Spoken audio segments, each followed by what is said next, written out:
안녕하세요. 사연에 빠지다의 DJ 민영입니다. 오늘도 두 가지 사연 준비되어 있는데요. 끝까지 함께 해주시고요. 구독과 좋아요 버튼도 꾹 눌러주세요. 그럼 오늘의 사연 함께 시작해 볼게요. 안녕하세요. 전 대전에 살면서 베이커리 가게를 하는 41살 여자입니다. 좋아하는 유튜브를 통해서 여러분과 만나 뵙게 되어 정말 반가워요. 제가 살아온 이야기를 하는 데서 우리 남동생을 빠뜨리면 안 될 것 같아 먼저 소개를 드리려고 합니다. 제 동생은 늘 웅크리고 잡니다. 눈부라치는 겨울 굴 속에서 아기 곰이 잔다면 꼭 그런 모습일까요? 특이하게 자는 모습이 귀여운 한편 갑자기 안타까움이 일어납니다. 쟤는 왜 저리 불쌍한 모습으로 자는 거야. 마음에 생채기만 남기는 이 세상과 단절하기라도 한 듯 등을 잔뜩 구부린 모습으로 자는 동생. 그러면 전 침대 위로 올라가 동생의 팔다리를 쭉쭉 밀어서 반듯하게 눕혀줍니다. 잘 때만이라도 정상인처럼 보였으면 하는 마음이었을까요? 하지만 동생은 눈을 찡긋거리더니 다시 원래의 웅크린 모양새로 돌아가곤 합니다. 다람쥐 쳇바퀴처럼 나는 반듯하게 자세를 고쳐주고 동생은 다시 웅크리는 꼴을 본 아빠가 말했습니다. 그만 좀 해라. 그게 다 무슨 소용이냐? 그것도 다 제가 멀쩡한 놈이 아니라 그리자는 거라니까. 그런 아빠의 말에 반발심이 들어서 저는 동생과 똑같은 모습으로 옆에 웅크리고 눕습니다. 저도 이렇게 웅크리고 자는 게 좋아요. 이게 얼마나 편한지 모르실걸요? 괜한 아집을 부리는 어린 딸의 마음을 아빠가 모를 리 없었겠죠. 흥 콧방귀를 뀌고 모르는 사람처럼 아빠는 지나가 버립니다. 그 뒤부터 저도 동생과 같이 곰처럼 웅크리고 자는 버릇이 생겼습니다. 자기야, 그렇게 자면 팔 안 베겨? 가끔 남편은 제 자는 모습이 불편해 보인다며 고치라고 하지만 전 그저 웃습니다. 아니, 얼마나 안락한지 몰라. 자기도 한번 해보면 계속 이렇게 잘걸?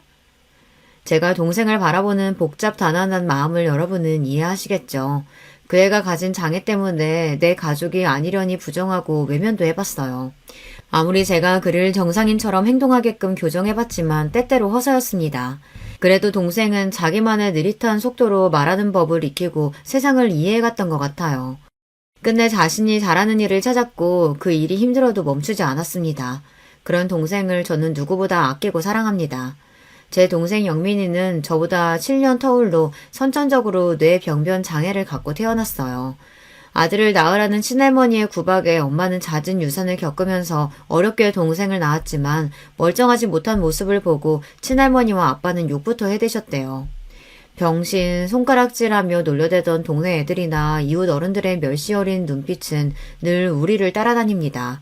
동생은 나름대로 발달하고 성장해서 이제 다 큰 성인이 되었지만 그 현실은 변치 않았어요. 그리고 제가 결혼하면서 맺은 새 가족, 그 가족 중에 누구보다 동생을 혐오하는 사람이 있었는데요. 바로 그건 시어머니였습니다.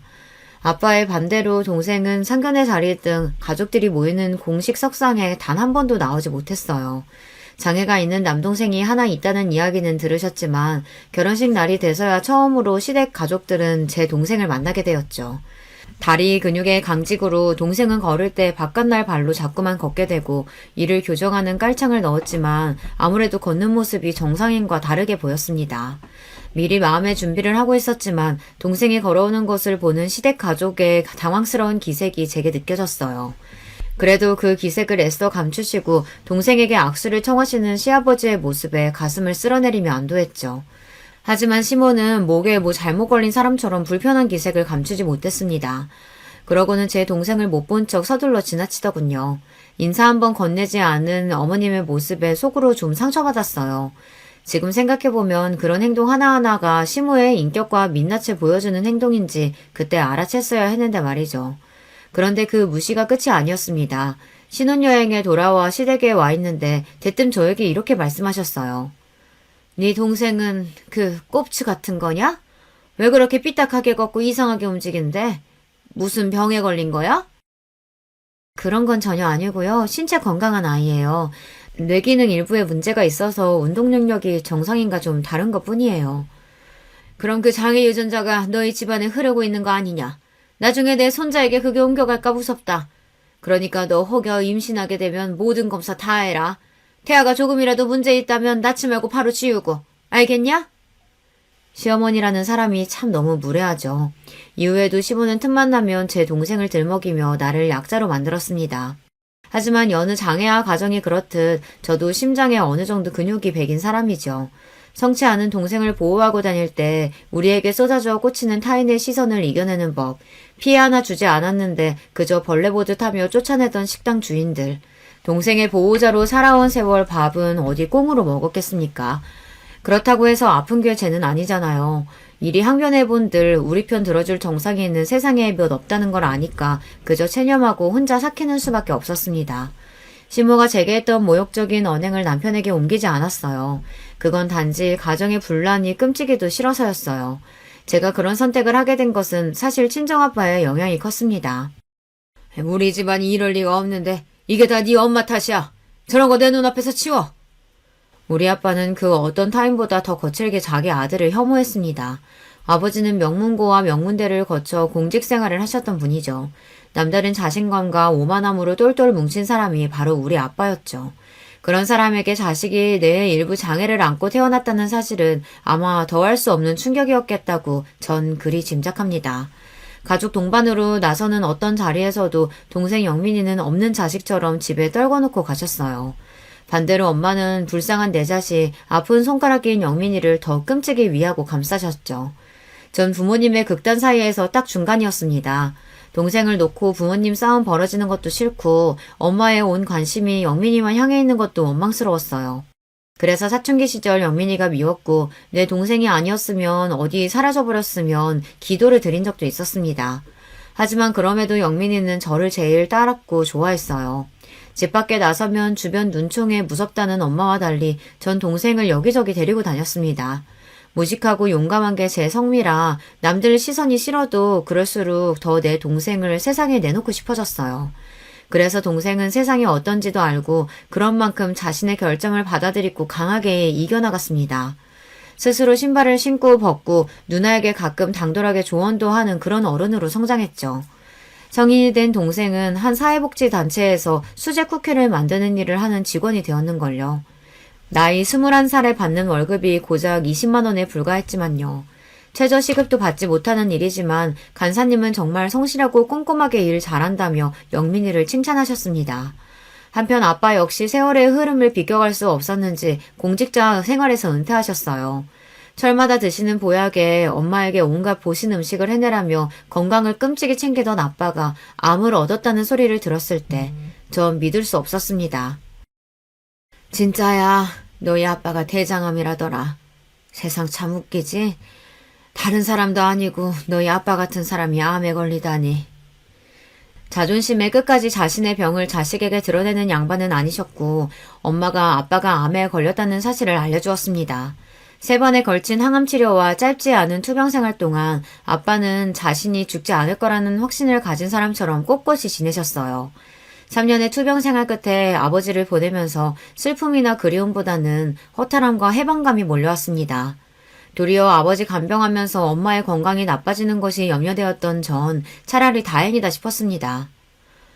아버지, 1,000만 원이 누구 집의 이름이에요? 엄마 그만 고생시키고 이제 받아들이세요. 아빠를 닮았는지 저 역시 지독히도 상처 주는 말을 하는 딸이었습니다. 한 번 주사에 1,000만 원이나 드는 신약을 놔달라는 아빠 얘기를 단칼에 거절했거든요. 제 말에 동공이 확장되며 놀라 아무 말도 못하고 고개를 떨구던 아빠의 모습이 기억납니다. 그러고 한 달 뒤 아버지는 눈을 감으셨어요. 어쩌면 부여잡고 계셨던 마지막 생의 끈을 저 때문에 놓으셨을지도 몰라요. 지금도 추모원에 안치된 아버지의 유골함 앞에서 전 사죄의 말씀부터 나옵니다. 아버지와 딸로 만나서 이번 생 서로에게 참 힘들었죠. 다음 생에는 그저 어깨동무하고 지내는 친구처럼 만나요. 마지막 가시는 길에 많이 미안했어요. 아버지. 아빠가 떠나고 친정집에는 엄마와 남동생 둘만 남았습니다. 늘 불편했던 아버지의 빈자리는 생각보다 더 크게 다가왔어요. 긴 간병 생활 끝에 엄마의 몸과 마음이 많이 쇠약해졌고 동생의 출퇴근도 도울 수 없어서 그런 친정이 전 늘 걱정이었습니다. 그러던 시기에 제 회사 생활도 순환의 연속이었습니다. 2년째 승진에 누락된 것도 모자라 제 위로 3살 어린 팀장이 부임했으니까요. 회사에서 이렇게 꼬인 직급은 결국 너 나가라는 말을 하고 싶은 것입니다. 어느 정도 예상하지 못했던 사태는 아니에요. 남자 동기들에게 수월한 승진도 여자인 저에게는 뚫어내야만 하는 유리천장이고 애 키우는 유부녀에게 직장은 결코 만만치 않은 냉혹한 곳이니까요. 스스로에게 또 함께 일하는 동료들에게도 저 인정받는 일꾼이었습니다. 회사에서 박 과장님한테 이럴 순 없어요. 지난해 신제품 개발도 과장님 공이 지대했다는 걸 회사에서 모르는 사람 있나요? 그런데도 매번 승진 누락이라니. 게다가 외부에서 영입했다는 그 팀장은 벌써 과장님 눌러 죽이기로 작정한 것 같던데요. 애딸린 아줌마는 이제 그만 집에서 쉬어도 되지 않나. 조롱에 가까운 말로 새 팀장은 저를 찍어 누르며 전 하루하루 버티는 마음으로 출퇴근을 하고 있었습니다. 엄마, 나 공부랑 안 맞는 거 아시잖아요. 그런데 왜 꼭 공부를 해야 돼요? 그래야 좋은 대학도 가고 좋은 직장에 들어가지. 좋은 직장에 가면? 아니, 어떤 직장이 좋은 데인데? 엄마처럼 대기업만 좋은 직장인 거야? 딸의 질문에 저는 벙어리가 되고 말았습니다. 칭찬에 인색한 친정아빠도 대기업에 입사할 때 처음 저에게 악수를 청하셨습니다. 대기업에 들어갈 정도는 되니 이제 인간적으로 대우해준다는 듯이 말이죠. 취업 소식에 연봉은 1억이나 되냐며 묻던 친구들과 친척들의 부러움과 질시 어린 눈빛을 기억합니다. 하지만 지금 제 신세는 어떤가요? 인간적 멸시, 내 성취에 대한 철저한 무시가 회사의 답이었어요. 대기업에서도 집안 좋은 자제는 더 치고 나가는 법이고요. 여자면 더 불리하고요. 거기에 결혼까지 해서 애까지 딸려있다. 그럼 더러운 꼴 보기 전에 제 발로 알아서 나가라는 무언의 압박이 가득한 곳입니다. 내 평생을 바쳐 겨우 얻은 대기업 박과장이라는 명함을 버리기로 결심했습니다. 그렇지만 차마 남편에게 말이 떨어지지가 않아서 제 뜻대로 사표를 쓰고 나와 출근하는 척 며칠을 나왔어요. 그러기를 2주 정도 흘렀을까요? 여보, 나 출근할게. 오늘은 가지 말고 나랑 매운탕이나 먹고 오자. 응? 갑자기? 왜? 갑자기 먹고 싶은 거 먹으러 가면 안 돼? 회사에 아프다고 뻥치고 나랑 양평 가자. 뭐 만난 거 먹으러 가자는 말을 해본 적 없는 남편이 무척 의아했습니다. 그가 이끄는 흰 간판에 붉은 글씨로 적힌 땡땡 매우탕 식당에 들어가서 자리에 앉아 아주머니가 내어주신 반찬을 하나하나 먹어보고 있었죠. 그동안 자기 회사 다닌다고 고생한 거 나도 알아. 회사에서는 집에서 살림이나 하라면 얼마나 구박했겠어. 할 만큼 했으니 이제 그만두고 집에서 은지 뒷바라지만 해라. 그게 무슨 말이야, 여보? 내가 네 몫까지 더 벌면 될 거 아니야. 너 오지 말라는 회사 뻥 걷어차놓고서 왜 떳떳이 남편한테 말을 못하냐? 이 남편이 너한테 그 정도 믿음밖에 못 준 거야? 남편 말에 서러움을 끄끄 참으며 눈물인지 콩나물인지 모를 것을 씹어대고 있었습니다. 그간의 서러움과 고생을 남편이 알아준다는 것 자체가 고마워서 고개만 끄덕였어요. 그렇게 14년을 다니던 회사를 그만두고 아침에 일어나 남편과 은지 아침만 챙겨주고 나면 찾아오는 시간의 여유로움을 처음 느껴보았습니다. 그래, 나 참 열심히 달려왔잖아. 이제 앞으로 내가 하고 싶은 일을 찾아보는 거야. 빈 시간에 이런저런 회사 이력서도 넣어보고 창업 설명회도 다니면서 어떤 일을 할까 기웃기웃거리며 내 동생 생각이 났습니다. 나는 여자라는 사실만으로 차별받아 이렇게 서러운데 장애 있는 내 동생은 세상 온 곳에서 배척당했으니 그 한이 얼마나 깊을까. 그리고 동생을 최저시급도 받지 못하는 지금의 직장에서 구해주고 싶었습니다. 여보, 내가 동생과 함께 할 수 있는 일을 해보면 어떨까? 처남이랑? 물론 그럴 수만 있다면 처남에게도 당신에게도 좋은 일이지. 근데 그런 일이 있겠나? 동생이 다니던 회사에서 쿠키를 잘 굽는다는 칭찬이 자자했습니다. 또 은지가 어릴 때 휴일날 함께 베이킹했던 기억이 저에게는 달콤하게 남아있거든요. 그런 생각을 하다 보니 모든 상황은 저를 이렇게 빵가게 사장으로 이끌었어요. 여러분 주변을 둘러보세요. 파리바게트 같은 대기업부터 개인 가게까지 베이커리 상점이 얼마나 많은가요? 레드오션 중에 레드오션이지만 전 용감하게 그 속으로 뛰어들어 보았습니다. 느리지만 정성스럽게 굽는 빵이라는 간판을 걸고 우리 남매의 가게를 열었어요. 당연히 처음에는 적자의 연속이었죠. 정말 어떤 날은 가게에 딱 한 분 손님만 오셔서 제가 남은 빵 여러 개를 덤으로 더 드렸던 기억도 있네요. 그 좋은 회사 걷어차고 한다는 게 고작 빵 쪼가리 파는 데라니. 기가 찬다 참. 그것도 네 장에 걸린 동생 데리고 가게가 아주 잘도 돌아가겠다. 어?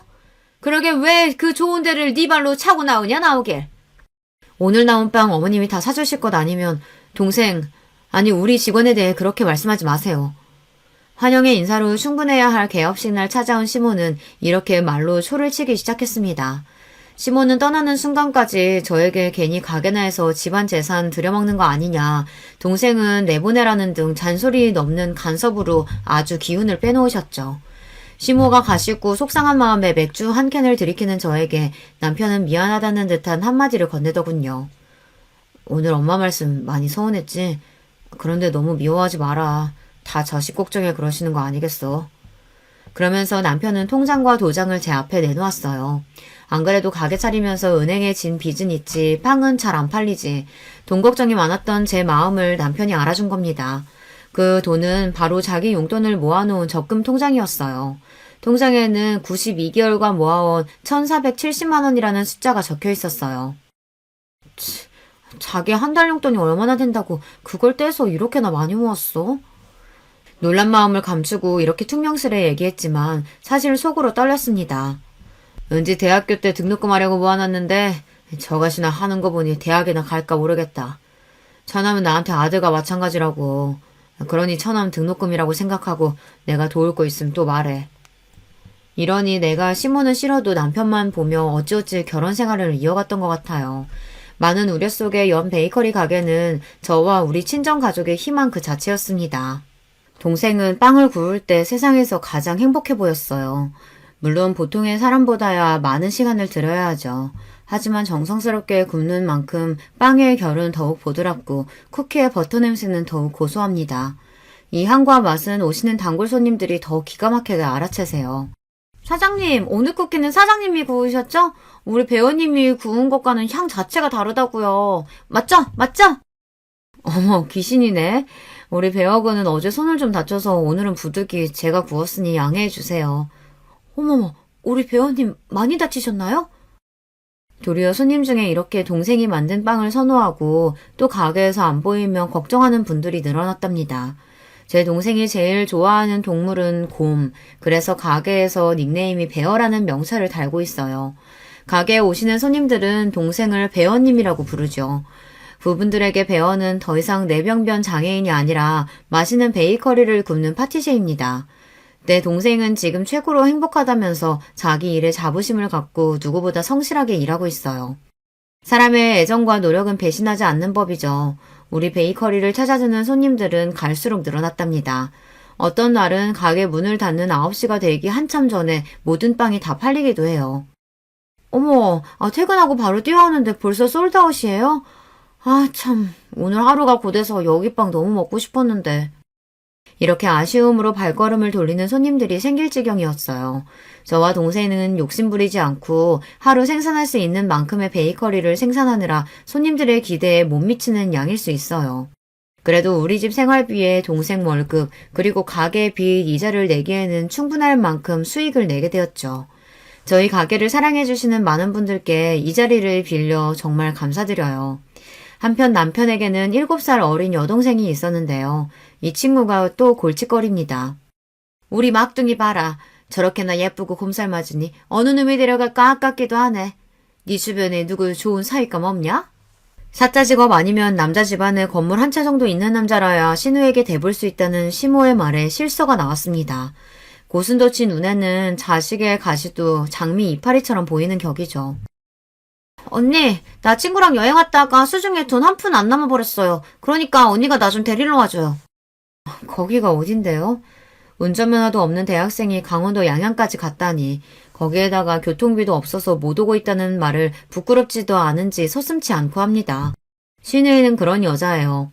약삭 바르고 눈치가 굳어낸 여우라 그런 막내딸이 이쁘다며 시모는 물고 빨고 어린애 대하듯 오냐오냐 키우셨어요. 덕분에 시댁에서 온갖 좋은 것은 장남인 남편을 제치고 모두 신우이의 몫이었다네요. 전 퇴근하자마자 운전대를 잡고 양양으로 향했죠. 언니, 지금 이렇게 늦게 오면 어떡해요. 배고파 뒤지는 줄 알았네. 차에 뭐 먹을 거 있어요? 반갑고 고맙다는 인사는 뒷전이고 만나자마자 짜증을 내는 신우이의 옆에는 머쓱하게 서 있는 한 남자애가 보였습니다. 이 남자가 아가씨랑 같이 온 사람이에요? 아가씨 친구랑 여행 왔다면서요. 남자친구랑 외박까지 한 거 어머님이랑 오빠가 알면 경을 칠 텐데. 그러니까 내가 언니한테만 연락을 했죠. 이 일은 무덤까지 갖고 갈 비밀이에요. 아셨죠?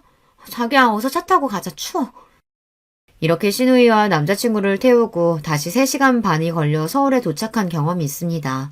이번 일을 보시면 알 수 있듯이 신우이는 제멋대로의 성격에 남자도 수없이 갈아치웠어요.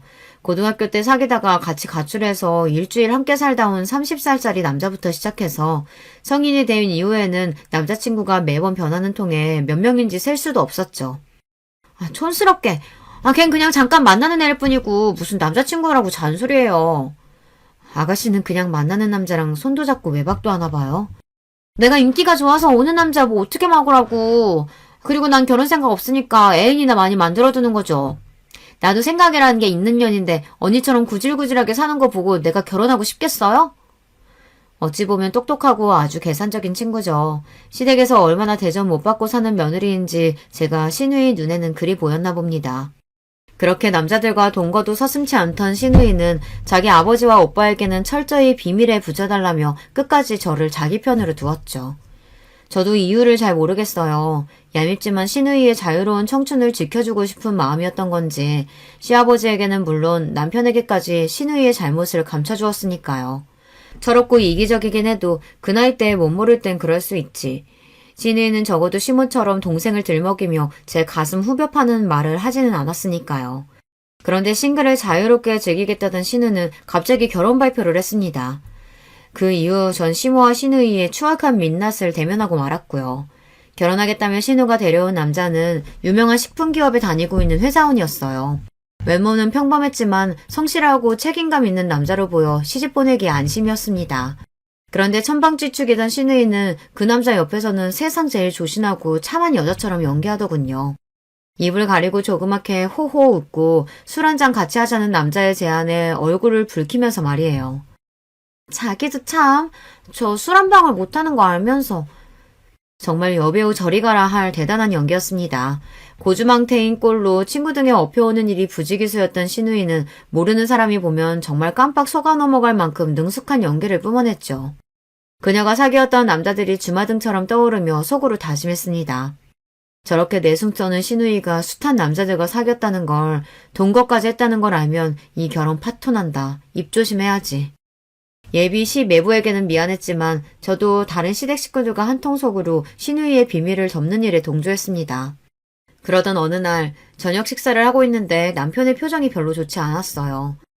무슨 일 있어요? 아무래도 일 구하는 일이 많이 힘들죠.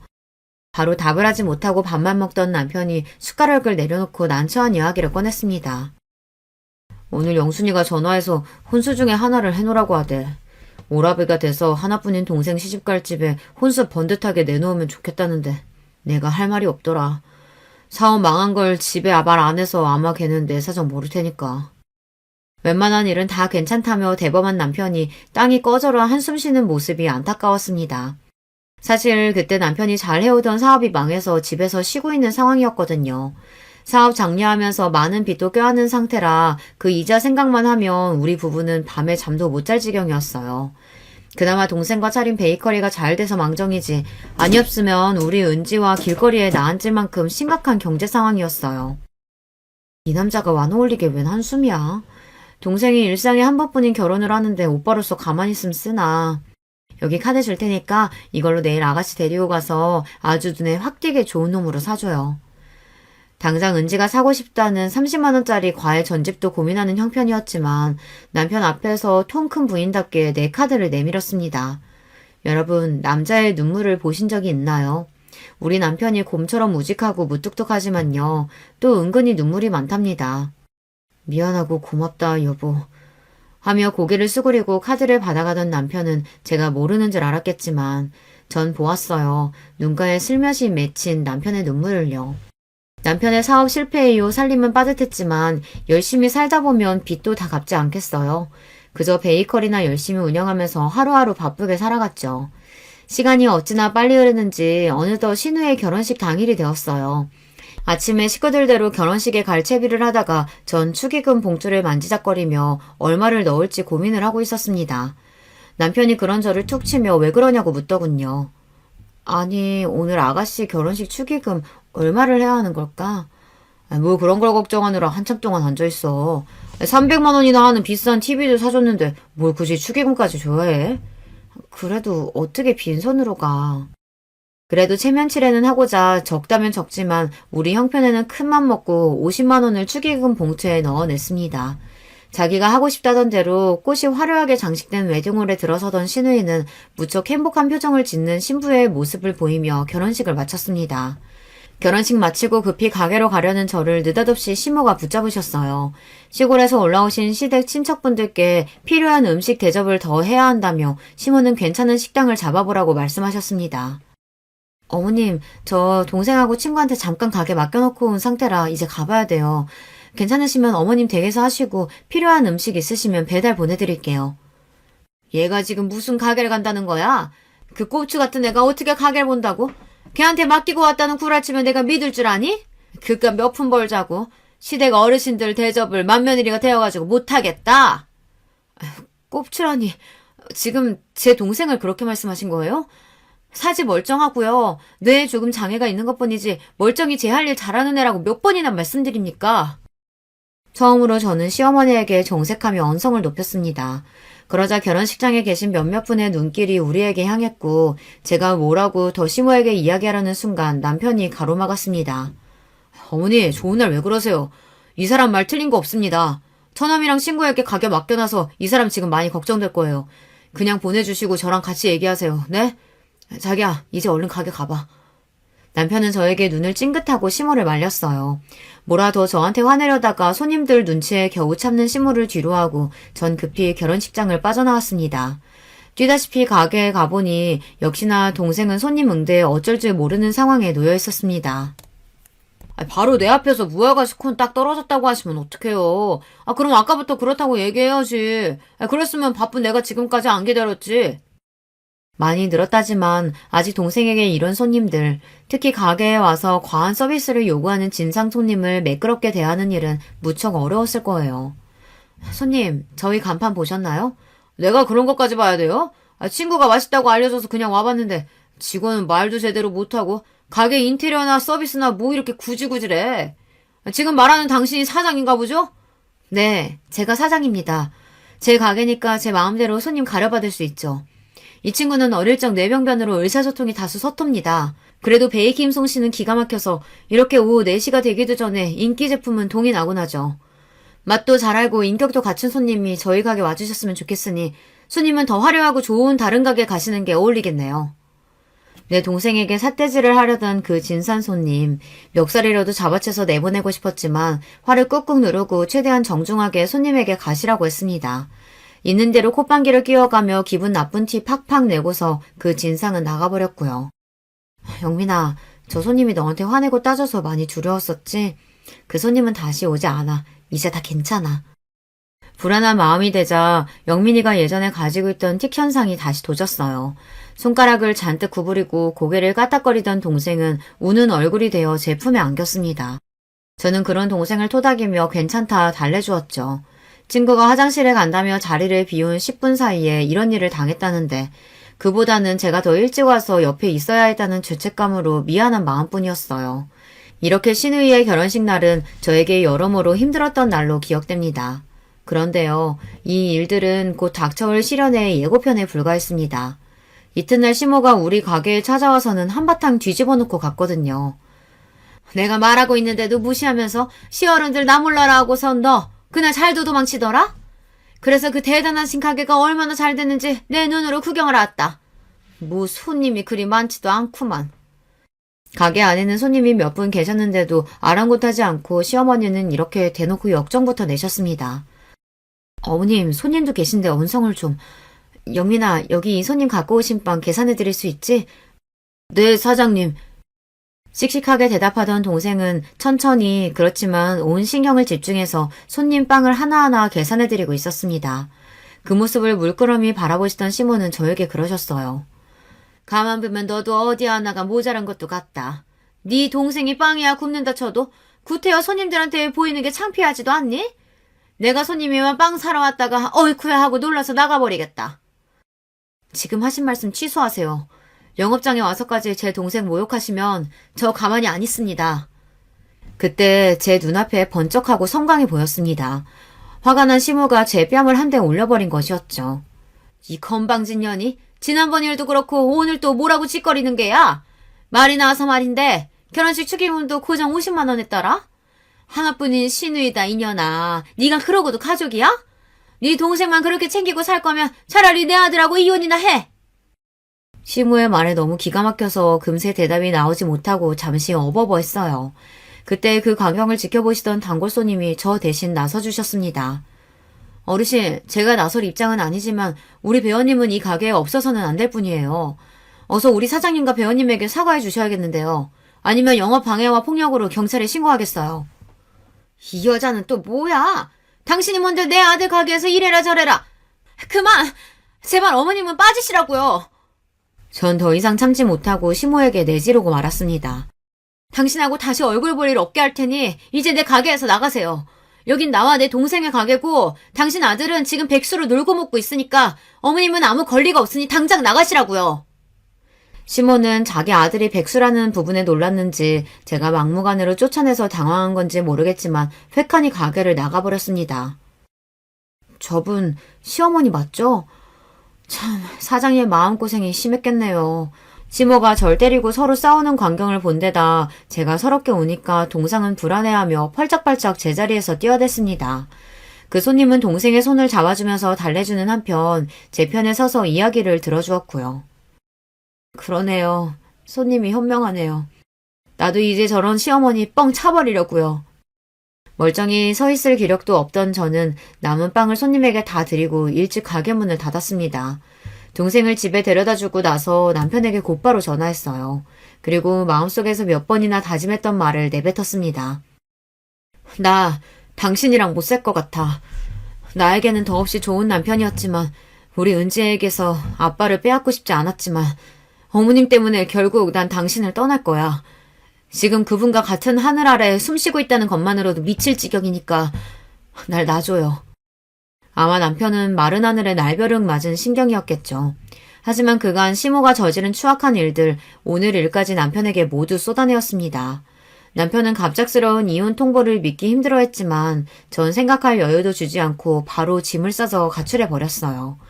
여러 번 울려대는 남편의 전화를 차단하고 가게로 찾아오는 남편을 외면하며 전 홀로 설 준비를 하고 있었습니다. 그렇게 매일 울며 지내던 어느 날 가게로 시누이가 찾아왔어요. 내가 그리 친동생처럼 살뜰히 챙겨주었지만 정작 그 애는 내 동생 보기가 껄끄럽다며 우리 가게를 방문한 것은 이번이 처음이었죠. 뭐 인스타에서 입소문 좀 탄 것 같던데 직접 보니 썩 대단하진 않네요. 언니도 참 한심해요. 지금 한가하게 빵이나 팔대요. 한가한 건 아가씨죠. 난 이 가게 열심히 해서 돈 벌어 은지 키우고 빚도 갚아야 하니까 여기가 전부인데 지금은 바쁘니까 서로는 됐고 간단히 용건만 해줄래요 아가씨? 무슨 일로 여기까지 온 건가요? 언니 한 사람 때문에 우리 집안이 풍비박산 났다고. 내가 알던 우리 오빠는요. 부모님 말씀은커녕 내 말도 거절하는 법이 없이 고분고분 따랐던 착한 사람이었어요. 그런데 언니가 중간에 뭐라고 분탕질을 쳤길래 엄마랑 맨날 전화로 다투더니 이젠 급기야 집에서 한바탕 소란을 피웠지 뭐예요? 내가 왜 이혼하기로 했는지 오빠한테 들어서 알 텐데요. 아가씨 혼수로 비싼 선물까지 사줘놓고 축의금 50만 원 냈다고 당신 엄마한테 뺨 맞고 그 소모를 당한 내 앞에서 자기 엄마 편들 일인가요? 그리고 아가씨는 왜 우리가 혼수해준 얘기는 어머니께 입국 담으셨어요? 그건 엄마한테 혼수비 받아서 그걸로 갖고 있던 카드비 갚느라 그래요. 아, 뭐 다 갚은 것도 아니에요. 300만 원 가지고 고작. 고작? 우리 은지 학원비 내는 것도 빠듯한 형편이에요, 지금. 당신 오빠 백수 된 지 오래라 나 혼자 아등바등 벌어 살면서도 불평 한 번 하지 않았고 혼수를 300만 원 쓴 게 우리한테 얼마나 큰일이었는지 알기나 해요? 세연이가 뭐나 된다고 이런데. 오빠 잠깐 힘들 때 생활비 좀 버는 거? 아, 지금 그거 가지고 유세하는 거였어요? 저런 삐리삐리한 동생 데리고 하는 이딴 가게 하나 갖고 거만 떠는지 몰라도 당장 이혼 취소하고 우리 엄마한테 사과부터 드리세요. 지난 일에 자기 탓이 있다는 걸 알면서도 신우는 나한테 미안한 마음 요만큼도 표현하지 않았습니다.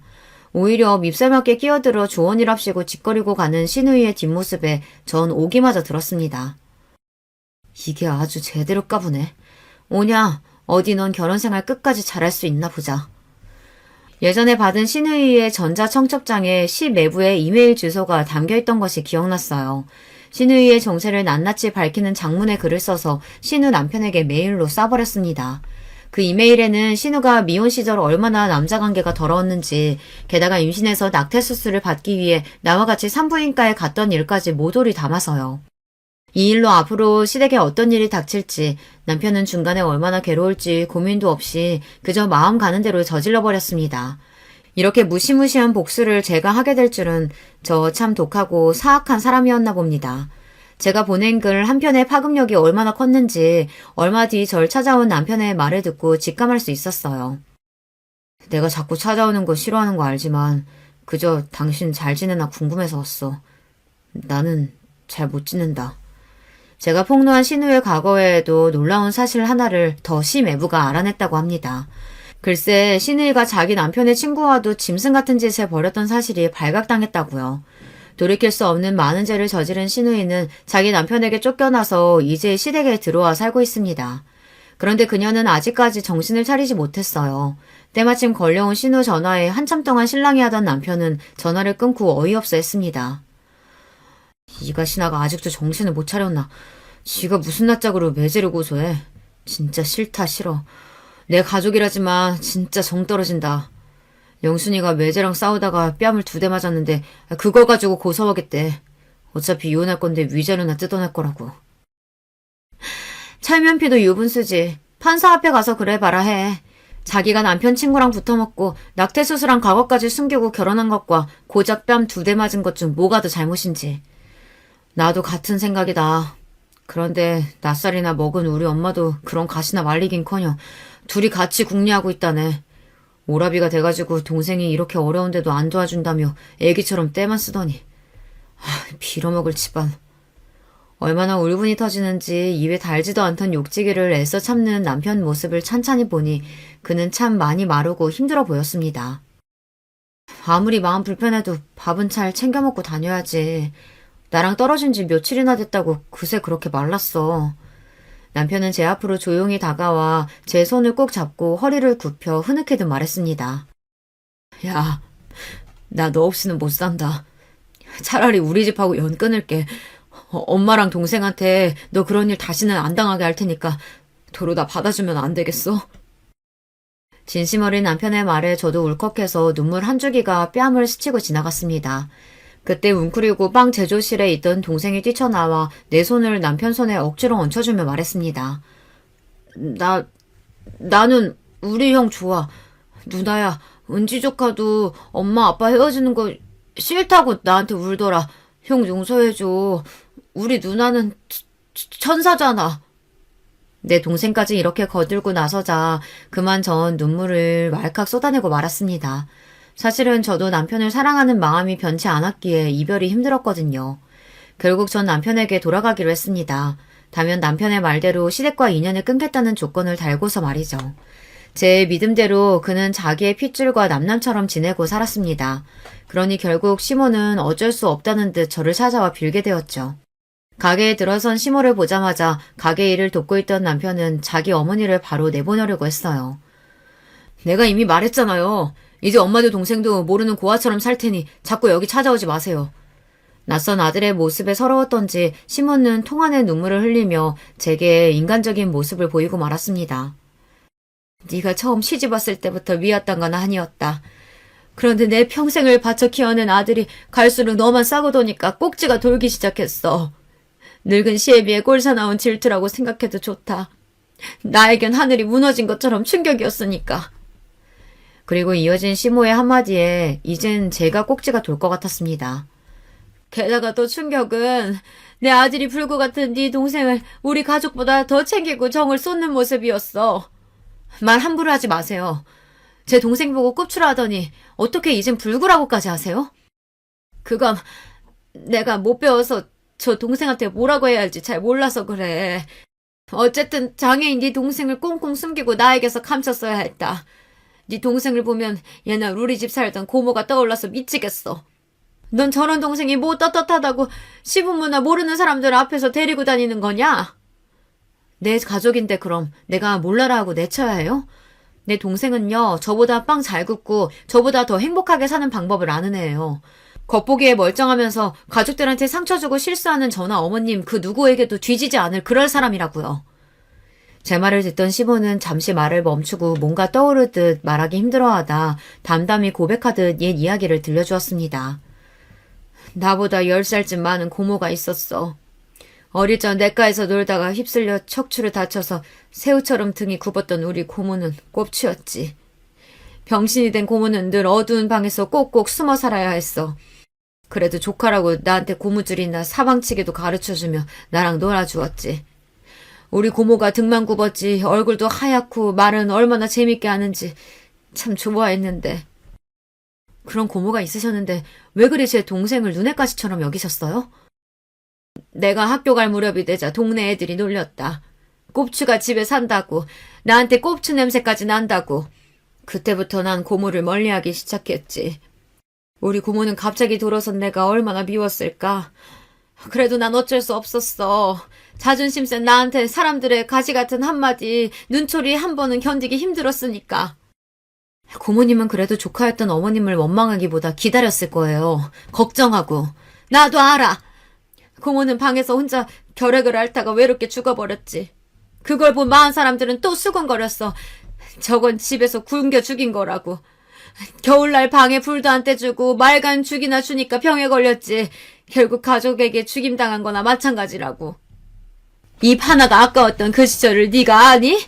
나도 가슴 찢어지게 아파하고 고모 보냈지만 어차피 제대로 살지 못할 사람이라면 차라리 일찍 저승 가는 게 낫겠다 여겼어. 그리고 나는 절대로 남들 손가락질 받을 사람이 안 되겠다 다짐했지. 날 좋아하는 사람 하나 없어도 속으로 난 대단한 사람이다. 그리 외워가며 살아왔어. 그런데 너희 남매는 어떻게 왜 그리 당당할 수 있는 거냐? 네 동생은 누구보다 챙기면서 우리 영순이 축의금은 꼴랑 50만 원 하는 걸 보고 내가 그만 눈이 뒤집히고 말았던 거야. 시모는 거만한 가면을 내려놓고 솔직하게 부끄러운 과거까지 모두 얘기하셨습니다. 그 말씀을 들으니 왜 그리 제 동생과 저에게 모질게 대하셨는지 조금 이해가 가기도 했어요. 하지만 사람이 곁에 있을 때 잘해야 한다고 그 말씀 한 번으로 시모와 벌어진 사이를 단숨에 붙이기란 어려웠습니다. 그리고 남편 역시 저와 같은 생각이었고요. 어머니, 그만 일어나시고 눈물 닦으세요. 그 마음 충분히 이해하는데 아직 시간이 필요합니다. 제 결심은 달라질 것이 없으니까요. 그래도 기어이 저 병신 같은 것들을 네가 데리고 가겠다. 널 낳아 길러준 네 어미를 버리고. 한참 눈물 짓던 시모는 이제 분노를 터뜨리며 악에 악을 쓰기 시작했어요. 저는요. 우리 남편이 우리 은지가 설령 어머님이 장애자였어도 다 품었을 거예요. 사랑하는 가족이니까 부족한 부분은 제가 채워주면서 끝까지 책임지고 살았을 겁니다. 시모는 제 이야기에 놀란 눈이 되어 털썩 주저앉아 한참 통곡하셨습니다. 나 이만 가마. 새아가 미안했다. 언젠가가 되면 보자꾸나. 시몬은 온몸에 기운이 다 빠진 사람처럼 축 늘어진 모습으로 떠나셨고 그리 끈질기게 연락하고 괴롭히던 일도 멈추셨습니다. 아마 그날 우리의 대화로 느끼셨을지도 몰라요. 서로에게 적당한 거리를 갖고 각자의 상처가 아문 그 어느 나중에 보는 것이 현명하다는 것을 말이죠. 이렇게 혼란스러운 일들이 지나자 우리 세 식구는 평화롭게 지내게 되었습니다. 남편은 백수 생활을 접고 어느 기업체에 취직해서 잘 다니고 있고 전 여전히 동생과 함께 베이커리 가게를 하며 삽니다. 제 삶에서 전과 달라진 점이 있다면 만사에 더 감사하게 되었다는 것, 명절마다 시댁 챙기느라 못 갔던 우리 친정에 가서 재미나게 지내다 온다는 것, 남편과 더 돈독하게 부부의 정이 쌓아간다는 것, 그 정도일까요? 미래의 일은 알 수 없기에 언젠가 시모와 시누이를 만나게 되겠지만요. 만약 이전과 같은 모습이라면 얼마든지 손을 뻗어 내 삶에서 밀어낼 작정이기에 전처럼 두렵지만은 않습니다. 그리고 이제 제 이야기를 마무리하려고 합니다. 가게에서 틈틈이 이 글을 쓰는데 동생이 무척 많은 관심을 가지고 쳐다보더군요. 누나가 글을 쓸 때 표정 이쁘다. 이번 기회로 시작해서 제가 살아온 일 외에도 조금씩 글을 써보려고 합니다. 처녀작이라 부족함이 많았는데 불구하고 끝까지 들어주신 구독자 여러분께 깊은 감사드립니다. 아, 마지막으로 이 말씀 드리고 싶어요. 어떤 사람이 말하더군요. 어린이는 내가 살아온 길을 보여주고 노인은 내가 살아갈 길을 보여주고 장애인은 내가 갈 수도 있는 길이라고요. 나와 내 가족이 갈 수도 있는 길을 현재 걷고 있는 장애인들에게 따스한 시선 보내주시면 참 좋겠습니다. 이만 여러분 모두에게 빵냄새처럼 향긋한 일생을 바람하지 않으며 안녕히 계세요. 안녕하세요. 저는 IT 업계 회사에서 오래 근무해온 50대 중반의 남자입니다. 저 역시 그렇게 살던 때가 있었지만 아무튼 남들 보기에 평탄해 보이는 집안이나 그렇지 않은 집안이나 뚜껑 열어보면 제각각의 사연들이 있는 것 같아요. 제 얘기는 좀 더 복잡하고 꺼내기 무척 거북스러운 이야기이기도 합니다만 같이 들어주신다면 감사하겠습니다. 저와 아내는 회사에서 만났고 아내는 결혼하는 즉시 회사 일을 그만둔 케이스예요. 예전부터 현모양처가 꿈이라고 했었고 저도 수입이나 형편이 나쁘지 않았기 때문에 기꺼이 그렇게 하라고 했답니다. 그래서 얼마 안 있다가 신혼 1년이 지나 아기가 들어섰고 저희 집에 아들이라고는 저 하나밖에 없었기 때문에 아주 경사가 났답니다. 어머니는 우리 아들이 태어났을 때 가끔 봐주시기도 했고 자라는 내내 해마다 적지 않은 용돈을 꼬박꼬박 주셨었어요. 아내는 그때마다 감사하다는 인사를 했었고 어머니도 흐뭇해하셨고요. 어머니 정말 감사해요. 우리 정민이 건강히 잘 키울게요. 주신 용돈으로 옷도 잘 해입히고 맛있는 것도 꾸준히 해먹일 거예요. 아내가 이렇게 인사한 이유는 어머니는 정말 섭섭지 않게 용돈을 주셨거든요.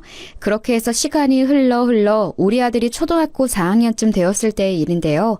그쯤 되어 어머니가 많이 아프셨어요. 연세도 연세이기도 하고 그쯤 되면 다들 몸이 안 좋아진다고 하지만 특히 관절이 너무 약해지셨더라고요. 한 번은 지하철 계단에서 쓰러지시기도 하고 제가 정말 헐레벌떡 모시러 갔던 기억도 나요.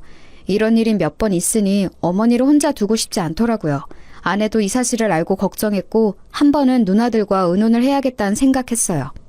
근데 아무리 고민해봐도 어머니를 모실 수 있는 입장은 저밖에 안 되겠더라고요. 아내에게 의견을 물었더니 곧장 바로 수긍을 하더라고요. 그래, 당연히 우리가 모셔야지. 어머니가 우리 정민이랑 나를 얼마나 각별히 챙겨주셨어. 우리 엄마한테 물어보니까 원래 그 나이 되면 다 관절이 엉망진창이 된대. 더 물어볼 것도 없이 얼른 정리하고 오시라고 말씀드려. 이 부분에 저는 무척 감사하는 마음이 컸고 적극적으로 반영을 해서 모든 일이 일사천리로 이루어졌어요. 집안에 있는 한쪽 끝방을 어머니에게 내드렸고 그 바로 옆방이 아들방이었고 저희 안방까지 이렇게 집을 새롭게 개편하게 되었답니다. 그리고 며칠 지나고 어머니가 저에게 감상을 얘기하시는데 다행이다 싶으면서도 좀 걸리는 게 있는 거예요. 아이고 경선이같이 착한 며느리가 어딨어. 그렇게 지극정성으로 날 봐준다 글쎄. 화장실 오갈 때도 계속 물어봐. 괜찮으시냐고. 낮에도 뭐 먹고 싶냐고 물어서 계속 갖다 주더라. 그런데 사돈 어른이 평소에 이렇게 자주 오시니? 내가 여기서 니네 신세지며 할 얘기는 아니다만. 그래서 전 조금 놀랍고 무슨 일인가 했어요. 나중에 아내를 통해서 물어보니 이렇게 말하는 거예요. 아, 엄마가 정민이 계속 보고 싶대서 그냥 편하게 오라 했어. 서로 의식하면 불편하니까 그냥 신경 안 쓰고 각각 있다 가면 되잖아. 어머니도 괜찮다고 하시던데? 그리고 우리 엄마는 정민이 어지간히 이뻐하잖아. 학교 등하교도 계속 본인이 시키겠다고 하는데 애 데려와서 집에서 잠깐 쉬시게 해야 하니까. 이때까지만 해도 제가 너무 과민하다고 생각을 했어요. 아내 말 맞다나 우리 장모님이 애 어릴 때부터 봐주시기도 했고 집을 수시로 드나드셨으니까요. 그런데 어머니가 어느 날부터 다시 이렇게 말씀을 하시는 거예요. 있잖아 세철아. 나 간병인을 새로 구해주는 게 낫지 않겠니? 아무래도 경선이한테 계속 부탁하기도 좀 그렇고 사돈도 계신데 여러모로 마음이 편치가 않구나. 때마다 자꾸 이런저런 얘기하기 힘들어서 말이야. 어머니 말씀을 들어보니 뭔가 제가 모르는 상황이 있을 것 같아서 신경이 쓰였어요. 아내에게 이 말을 했더니 손사래를 치며 그러지 말라는 거예요. 아우 어머 무슨 간병인을 써. 너무 생돈 나가게 하는 거 아니야? 내가 충분히 잘 모실 수 있어. 걱정하지 말고 나한테 맡기라니까. 그럴 돈을 차라리 나한테 반만 줘. 나도 어머니 모시고 어떻게 해야 할지 애매했었어. 병원도 그렇고 좀 더 시간 내볼 테니까 돈 엄한 데 쓰지 말고 나한테 반 주고 나도 지금 하는 알바 정리하고 어머니한테 집중할게. 솔직히 어머니 말도 맞단 생각이 들어 이렇게까지 하고 싶지는 않았지만 아내가 한사코 강하게 얘기하길래 그러기로 했어요. 오전에 지인 아는 식당 알바 도와주고 왔다 갔다 하니 가끔 덩그러니 어머니랑 장모님만 계실 때도 있었나 보더라고요. 이렇게 말하니 어머니도 그냥 알겠다 하시기에 이후로는 상황이 잘 지나간 듯 했었어요. 왜냐하면 아내는 어머니 모시고 마트도 가고 병원도 다녀오고 어디 다녀왔다고 저에게 종종 연락도 잘해주더라고요. 어머니도 이때 만족해 하셨고요. 아휴, 어째 나 혼자 있을 때보다 경선이랑 있으면 더 잘 다니는 것 같아. 애가 챙겨주니 고맙기도 하고 차라리 그 알바비인지 뭔지 경선이한테 얼마 주고 부탁하는 게 훨씬 낫구나. 처음에는 좀 어색했는데 말이야. 그래서 마음을 놓고 있었지만 어느 순간부터 어머니 표정이 점점 어두워지시고 말수도 줄어드시더라고요. 제가 약간 걱정을 하고 있으려니 아내가 그 부분에 대해 설명을 해주었어요. 근데 이 말이 전 슬쩍 기분이 나빴지 뭐예요? 어머니 요즘 기력이 없으신 것 같아. 나랑 있을 때도 저러셔. 엄마 말로는 아마 이제 몸도 망가질 대로 다 망가지고 회복이 까마득하니 마음도 처지는 걸 거라고 하더라고. 어머니 몸이 그렇게까지 안 좋으신 건 아닌데 다리랑 허리를 제대로 못 쓰시는 거지 많이 엉망이 된 건 아니야. 에이, 뭘 또 그걸 따지고 있어. 그냥 그렇다는 얘기지. 아무튼 어머니 컨디션은 그러실만 하다는 거야. 너무 예민하게 듣지 마. 아내는 이렇게 말을 하고 넘어가길래 제가 볼 땐 저보다 더 어머니랑 오래 있으니 훨씬 더 정확할 거라고 생각을 했어요. 그래봤자 평생을 저와 함께했던 어머니인데 왜 그 기간 모셔준 아내의 의견을 더 의지했던 걸까요? 이후로 어머니는 좀 확연하게 달라지셨답니다. 어머니, 전에 나물 한번 무쳐본다고 하지 않았어요? 주말에 한번 해보실래요? 나물? 글쎄, 내가 그랬나? 한번 해볼까? 에이, 참 당신도 어머니 그런 거 하기 힘드셔. 하나부터 열까지 손이 얼마나 많이 가는데 내가 알아서 할 테니까 그냥 둬. 이렇게 아내가 공연히 옆에서 말을 자르고 어머니 표정이 어두워지시는 걸 보니 기분이 좀 안 좋았어요. 그리고 갑자기 어머니는 저한테 누나의 안부를 물으셨어요. 서울에 사는 작은 누나 말이에요. 제철아, 제희 많이 바쁘대냐? 거기 좀 가보고 싶구나. 안 그래도 저 역시 누나랑 얘기할 게 좀 있었던 거로 그날 저녁 통화를 했고 곧장 모셔갔답니다. 나야 엄마 잠깐 왔다 가는 건 상관없지. 근데 엄마가 기력이 없다고? 왜? 일단 내가 엄마 모시고 갈게. 어디 많이 아픈가? 이렇게 누나가 엄마를 모시고 갔는데 며칠 뒤 다시 데려다 주면서 이런 말을 하는 거예요. 제철아, 혹시 옆에 올케 있어? 없지? 있잖아. 나 좀 고민해 본 게 있는데, 있잖아. 엄마랑 올케랑 사이가 좀 어떤 것 같아? 전 전혀 예상하지 못한 말에 약간 가슴이 울렁거렸어요. 이 사람이랑? 왜? 어머니랑 잘 지내는 것 같은데 누나 왜 그런 얘기를 하는 거야? 누나는 이때 숨을 들이쉬더니 잘 들으라면서 작게 말하더라고요. 생각해봐.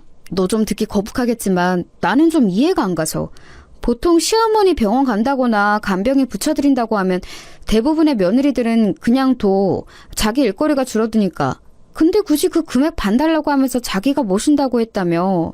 근데 그날도 내가 엄마 태우러 갔을 때 보니까 올케 표정이 썩 안 좋더라고. 엄마한테도 약간 틱틱대듯이 말하고 말이야.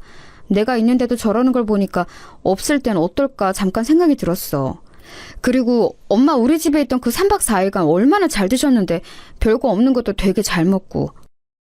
여기서 할 말을 잃었지만 누나는 계속해서 말을 하더라고요.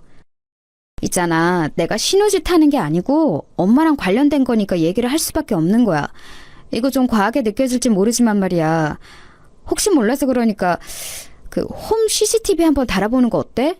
그거 하기 어렵지 않거든. 저는 그렇게까지 해야 되나 싶어 말이 순간적으로 턱 막혔어요. 그런데 누나는 계속해서 강조를 하더라고요. 아니면 어쩔 수 없고 그다음부터는 치우면 되지. 내 말은 길게도 말고 한 이틀 정도만 켜두고 봐봐. 집에 안 쓰는 공기계 있을 거 아니야. 진짜 내가 괜히 이러는 게 아니고 우리 남편도 내 얘기 들어보니까 평소 그렇게 활달한 엄마가 네 집에서 기력이 없다니까 좀 이상하대.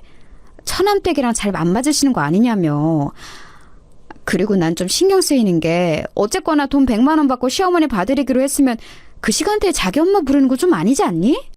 엄마 얘기 들어보니 사돈이 그렇게 들락날락 하신다더만. 이것도 심지어 엄마가 먼저 한 얘기도 아니야. 내가 이것저것 물어봤더니 하는 얘기마다 다 사돈이 같이 계셨더라. 마트니 뭐니 엄마 모시고 어디 갈 때도 사돈이 운전하거나 뒷좌석에 계속 탔었다며? 엄마 얼마나 불편했겠냐? 저는 장모님이 이 무렵 때도 평소처럼 그렇게 자주 오시는지 몰랐어요. 어머니가 장애가 있으신 것도 아니니 일단은 집에 계실 수 있고 아내는 알바를 그만두는 김에 아이 등하교도 다 자기가 한다고 했거든요. 그럼 아이 때문에 장모님이 집에 이전처럼 오실 이유가 굳이 없는데 게다가 저희 어머니 아프신 것도 알고 계시면서 말이죠. 저도 약간은 불편한 감이 들었고 그래도 끝끝내 미루려고 했지만 눈 안에서 돌아오신 뒤 내내 밥도 깨작거리시고 표정이 안 좋으신 어머니를 관찰하게 되었어요. 한 집에서 이런 분위기를 감수한 채 주변을 계속해서 신경 써야 한다는 게 너무 골머리 아프더군요. 아니길 바라는 마음으로 저는 홈 CCTV를 알아본 뒤 주말에 한번 설치를 해보았어요. 그리고 그 다음날 출근을 한 뒤 아주 떨리는 마음으로 회사에서 홈캠을 열어보았는데요. 그걸 열어본 저는 입이 딱 벌어져 닫을 수가 없었어요. 아니, 출근해서 제가 여기 나와 있는지 얼마나 되었다고 그런 풍경이 벌어지고 있는 건가요? 일단 보는 내내 제 마음이 진정되지 않고 머릿속이 하얘졌던 건 어머니가 너무 덤덤하게 계신다는 게 큰 포인트였던 것 같아요. 식탁과 거실 쪽을 비추는 화면 안에 어머니와 아내가 있었는데요. 요새 피곤해하시고 늦게 일어나신 어머니가 식사를 하시려는 것 같았어요. 그런 어머니께 밥그릇을 정말 아무렇지 않게 밀어내며 주는 모습에 순간 움찔했어요. 우리 아들이 아무리 지 엄마랑 싸우고 야단을 호되게 맞은 뒤에 밥 먹으러 나왔어도 저런 식으로 볼링공 굴리듯 줘본 적은 없는 아내입니다.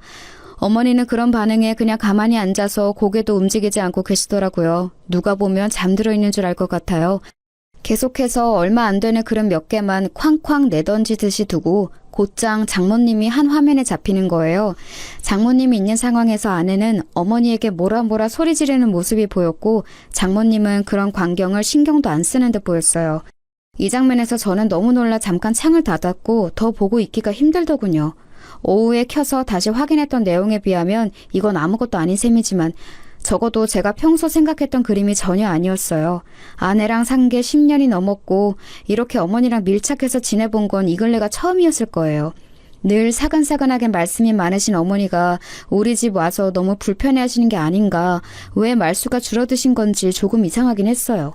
그런데 대체 이게 뭐냐고요.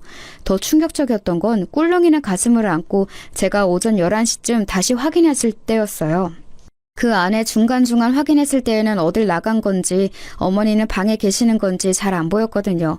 이때는 거실에서 장모님과 어머니, 아내 세 사람 다 잡히길래 숨을 죽이고 다시 봤어요. 그런데 소파에 털썩 주저앉은 장모님과 우리 어머니는 화장실 쪽으로 허벅지 쪽을 잡고 힘들게 이동하시는 게 보이더군요. 분명 제가 있을 땐 아내가 일일이 서서 거드는 걸 봤는데 아내는 우리 어머니 쪽을 향해 뭐라고 소리를 지르는 듯 했어요. 이때도 너무 당혹스러워서 얼마 안 보다 다시 껐고 생각할수록 누나가 염려한 최악의 상황이 맞으면 어떡하나 고민되더군요. 하지만 오후쯤 다시 보았을 때 여전히 저를 짜증나게 만들었던 건 아내가 우리 어머니를 적잖이 함부로 대하는 상황 안에 장모님이 계속 계셨다는 거예요. 자기 집인 양 퍼져 계시더군요. 우리 어머니는 작은 방에서 나오시는 것도 못 봤고 날도 더운데 선풍기 하나로 괜찮으실까 싶었어요. 헌데 이쯤에서 제가 제 눈을 의심하게 된 화면이 있었는데요. 화장실로 어머니가 또다시 움직이는 모습이 있었는데 아내가 그 뒤를 따라들어 어머니의 등을 그 얄팍한 손으로 내리치는 거예요. 이미 앞서 많은 불쾌감과 혼란이 왔기에 이날 점심도 먹지 못하고 시뻘건 눈으로 이것만 계속 보고 있었는데 여기선 너무 놀라 저도 모르게 헉 하는 소리가 튀어나왔어요. 어머니는 아내의 손찌검에 그냥 고개를 숙인 채로 화장실 문을 열고 그대로 들어가시는 게 보였고 장모님은 분명히 그 장면이 보이는 곳에 있는 듯한데도 미동 하나 없으시더군요. 전 여기서 화면을 내린 후 목에 뭐가 걸린 듯 입을 계속 열고 있었어요. 침을 넘기기도 힘들고 대체 뭘 본 건가 싶더군요. 꿈이어도 깨면 기분이 지독하게 나빠올 판에 이게 뭔 상황이냐고요. 이게 현실이라니. 내가 아는 아내가 화면상 너무 진지하게 우리 어머니를 함부로 대하고 있었어요. 세상 무슨 자기 친구도 아니고 원수라도 저렇게 밀어대며 취급하지는 않을 것 같아요. 식사 준비하는 것부터 너무너무 기분이 이상했고 이후로 이어지는 광경들까지 무엇 하나 정상인 게 없었는데요. 심지어 우리 어머니 등짝으로 아무렇지 않게 손을 대며 화장실로 밀어내는 모습은 대체 뭐란 말인가요? 저는 곧장 떨리는 마음을 누르고 누나에게 바로 연락했고 놀란 누나에게 영상을 캡처해서 보내주었어요. 누나, 나 지금 내가 뭘 본 건지 모르겠다. 누나가 봐도 이상하지? 나 지금 좀 토할 것 같아. 어떡하지? 진정이 안 돼. 이 사람이 왜 그런 걸까? 누나, 나 이해 좀 시켜주라. 왜 이러는 거야? 아니야. 이 사람이 나보고 어머니 자기가 챙기겠다고 했는데 왜 그랬을까? 우리 어머니가 그렇게 경선했는데 말이야. 사진 보면 알겠지만 누나, 어머니 그냥 가만히 있단 말이야. 저렇게 손으로 쳐대는데 이게 말이 돼? 나 어떻게 이런 일이 다 있어? 누나는 전화를 일단 끊어보라더니 대강 확인이 되었는지 다시 전화가 걸려왔어요. 제철아, 안 되겠다. 좀 기다려줄래? 나도 같이 가봐야겠다. 나 금방 니네 집 가니까 너도 일단 집 쪽으로 가고 있어. 앞에서 만나자. 이리하여 누나와 저는 동시에 집으로 향했고 현관문을 열고 들어가 보고 제가 기함했던 건요. 아직도 장모님이 계셨다는 거죠. 박서방 지금 왔는가? 아이고, 너무 오래 있었네. 이제 일어나야겠다. 그렇게 말씀하시는 장모님은 뭘 그렇게 까드시고 계셨는지 소파 앞 테이블엔 과자가 한 봉지였고 볼이 미어질 정도로 빵빵해지셨더군요. 아내도 덩달아 일어났고 아들은 욕실에서 씻고 있는 듯 했어요. 저는 장모님 말에 대답도 안 하고 곧장 아내에게 물었어요. 어머니는? 어머니 방에 계시지. 주무시는 것 같은데? 형님도 오셨네요? 형님 무슨 일 있으세요? 이렇게 말하는 아내를 지나 곧장 저와 누나는 어머니 방문을 열었고 어머니는 찜통 같은 방에서 억지로 누워 계시더군요. 잠이 드신 듯 했다가 얼추 깨셔서는 저희 보고 왔냐고 하시는데 이때 너무 울컥함이 밀려왔어요. 허공으로 눈을 두고 어쩔 줄 모르는 저를 대신해서 누나가 어머니를 일으키더군요. 엄마, 잠깐만, 이쪽으로. 이렇게, 그치. 잠깐만, 올케, 이리 좀 나와봐. 나 좀 보자. 누나와 저 어머니, 장모님, 아내까지 다 누구 하나 자리에 앉은 사람 없이 일어서서 마주하게 되었는데요. 곧장 누나는 아내를 향해 핸드폰 화면을 내밀었고 바로 거침없이 폭격을 시작했어요. 내가 얼마 전에 엄마 모셔갔을 때부터 이상하다 했어. 올케 미쳤어? 우리 엄마가 뭐 치매라도 온 사람이야? 기억이 없고 말을 못하는 사람도 아닌데 우리 엄마 순하디 순한 성질을 갖고 이용하는 거야 지금? 여지껏 나나 언니들이나 제철이한테 우리 엄마가 말 안 하고 있으니까 더 사람 함부로 본 거 아니냐고. 올케 나 이거 신고해서 끝까지 갈 생각인데 어쩔래? 제철이랑 얘기해서 어찌해볼 생각하지 말고 빨리 결정해. 아내는 이 말에 허둥지둥 놀라면서도 미간에 주름이 잡혔고 장모님은 거기서 나서시더라고요. 아이고, 사돈처녀 이게 다 무슨 일이에요? 우리 경선이한테 왜 그래요? 아니, 듣다 보니 사돈이 뭐가 어쨌다는 것 같은데 하루 종일 시어머니 돌본 우리 경선이한테 뭐요? 신고요? 그리고 여기 친정엄마인 나도 있는데 지금 뭐 하는 짓이래요? 어른이 어른같이 안 보여요? 이때 제가 불쑥 나서 누나 앞을 막고 장모님에게 따지게 되었어요. 생각해보면 더 크게 따졌어야 하는데 참 아쉽네요. 장모님, 지금 이런 걸 따지고 싶지가 않은데요. 저희 누나도 친정엄마인 우리 어머니 때문에 할 말을 하는 거예요. 지금 저희 누나가 보여드린 거, 이거 안 보이시나요?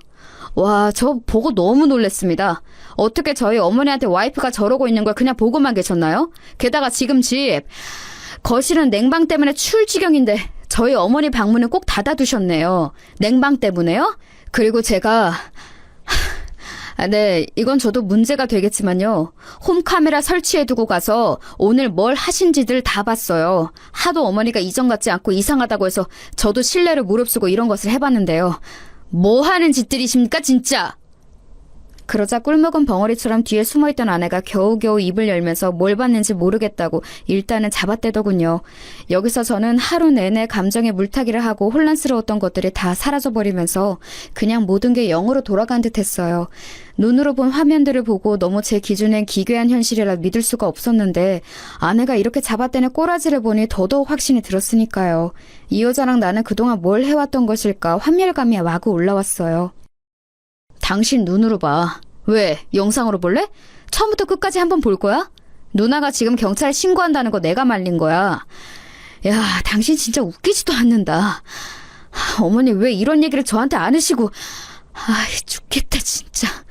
어머니는 땀으로 범벅이 된 몸이 냉기 아래 빠르게 식으셨는지 그리고 긴장이 풀리신 건지 그대로 식탁 의자에 미끄러지듯 앉으시더군요.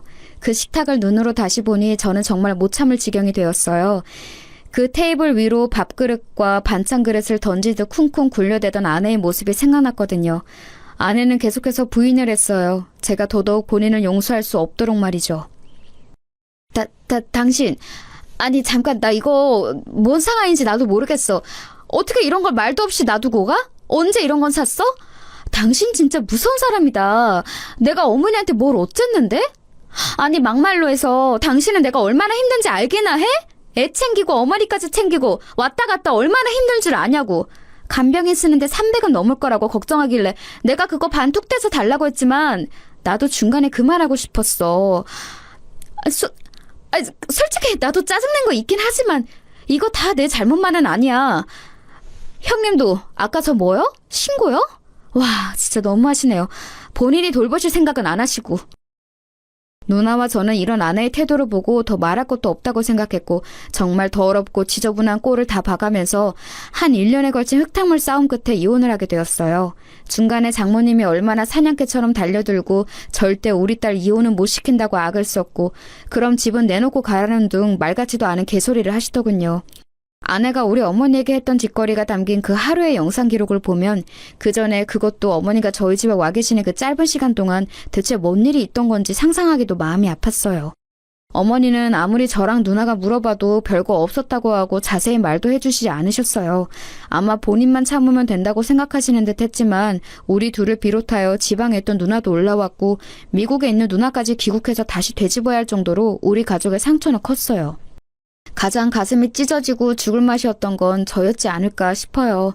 어머니를 제외하고 봤을 때요. 그간 알아왔던 천진난만하고 순한 아내의 모습과 달리 초반에 그렇게 지극정성을 다하는 듯 하더니만 성인이 되어 손 한 번 제대로 잡아본 적 없는 우리 어머니의 등짝을 너무 아무렇지 않게 밀치듯 했던 그 모습. 저는 눈을 감아도 그 장면이 계속 눈앞에서 되풀이되어 내내 고통을 받고 있거든요.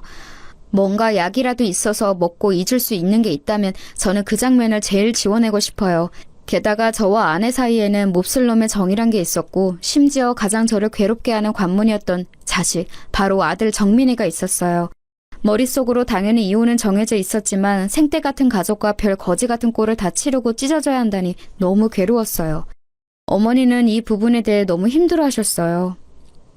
별일 아니었다고 했잖아. 좀 이따가 다른 친척네로 가려고 했는데 왜 이렇게 일을 크게 만들었어? 이게 다 내 잘못이다. 아픈 게 죄야. 몸이 성치 못해서 자식한테 패만 끼치고. 사실 어머니가 이런 말씀을 하실 정도로 연세가 많지도 그렇게 몸이 다 멍망이 된 것도 아닌데 억지로 참느라 자식한테 말을 못하시고 나중엔 이게 알려져 자식이 이혼을 하는 것에 더 상처를 받으시다니 너무너무 가혹하게 느껴지는 거예요. 와중에 아내는 이혼하게 되었음에도 이런 독한 말을 내뱉었어요. 당신이 이렇게 한 거 안 잊을 거야. 정민이? 정민이 못 줘. 내가 키울 거야. 정민이 절대 안 돼. 그리고 뭐 고소를 해? 당신이 뭘? 내가 뭘 잘못했는데?